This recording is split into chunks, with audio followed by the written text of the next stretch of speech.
Pope Francis அவர்கள் தனது 88வது வயதிலே ஆண்டவருடைய சமூகத்தை அடைந்திருக்கிறார்கள்.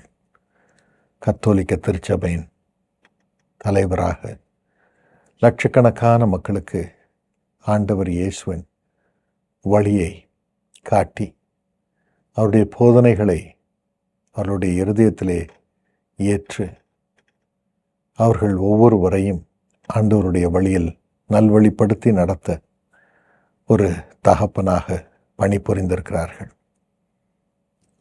ஏறக்குறைய 12 வருடங்கள் போப்பாக அவர்கள் செயலாற்றி வந்த நாட்களில் அவர்கள்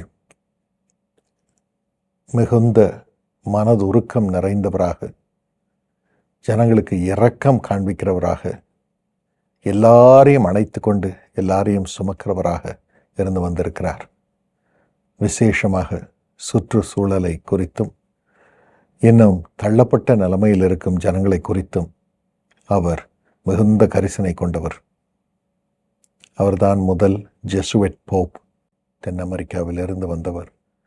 அவர் ஆண்டவருடைய சுவிசேஷத்தை பற்றி கொண்டு சுவிசேஷத்தை உத்தமமாக பின்பற்ற வேண்டும், தைரியமாக ஆண்டவருடைய வார்த்தையை அறிவிக்க வேண்டும், இன்னும் யாவரையும் நேசிக்க வேண்டும் என்ற கொள்கையை வேத வசனங்கள் மூலமாக கொண்டு வந்து அதை செயல்படுத்தி இருக்கிறார்.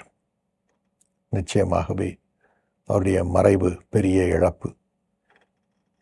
ஆனாலும் ஆண்டவன் அவ்வப்பொழுது தன்னுடைய ஊழியர்களை தம்மிடம் எடுத்துக்கொண்டு அந்த ஸ்தானத்திலே ஆண்டவன் அவர் தீர்மானம் பண்ணின அவருடைய இருதயத்திற்கேற்றவர்களை நிறுவுகிறார்.